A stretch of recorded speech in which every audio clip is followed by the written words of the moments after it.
হরে কৃষ্ণ। আমার সকল সাধুগুরু বৈষ্ণব ভক্তবৃন্দের চরণে কোটি কোটি দণ্ডবাদ প্রণাম। তো আমি রুমকি আবারও চলে এসেছি আপনাদের সাথে নতুন অনেক কিছু তথ্য শেয়ার করার জন্য।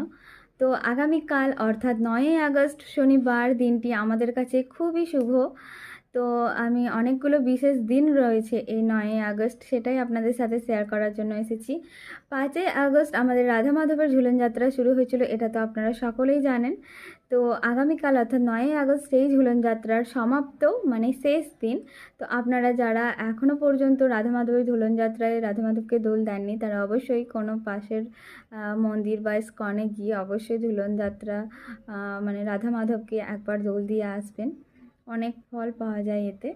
আর তারপরে হচ্ছেন আমাদের বলরাম দেব, অর্থাৎ দাপর যুগে যিনি ছিলেন ভগবান শ্রীকৃষ্ণের দাদা এবং এই কলিযুগে যিনি নিত্যানন্দ মহাপ্রভু রূপে আবির্ভূত হয়েছিলেন। তো সেই বলরাম দেবের আগামীকাল আবির্ভাব তিথি আছে। তো সেই আবির্ভাব তিথি উপলক্ষে আমাদেরকে দুপুর পর্যন্ত উপবাস থাকতে হবে। তারপর আপনারা দুপুর 12টার পর অন্নপ্রসাদ যথারীতি ভগবানকে ভোগ লাগিয়ে তারপর সেটা প্রসাদ পেতে পারেন। আর আমাদের এই এখন চাতুর্মাস্য ব্রত চলছে, আপনারা সকলেই জানেন।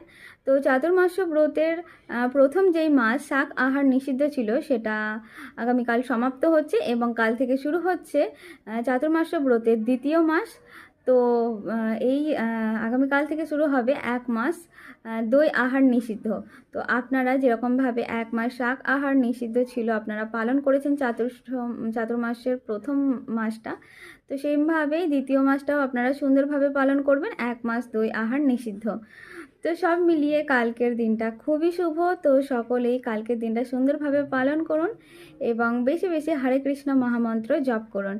হ্যাঁ, আর একটা বিশেষ তথ্য, আপনারা যারা এই চাতুর্মাস্য ব্রতর 1 মাস শাক আহার যাদের নিষিদ্ধ ছিল তারা কিন্তু শাক আহার শুরু করতে পারেন আগামীকাল থেকে। তাই আজ যে শাক আহারের লাস্ট দিন, তো আপনারা সমস্ত যে কোনো রকমের শাক আপনারা ভগবানকে সুন্দরভাবে ভোগ লাগিয়ে তারপর কিন্তু এই প্রথম মাসটা সমাপ্ত করে তারপর আবার দ্বিতীয় মাস শুরু করবেন।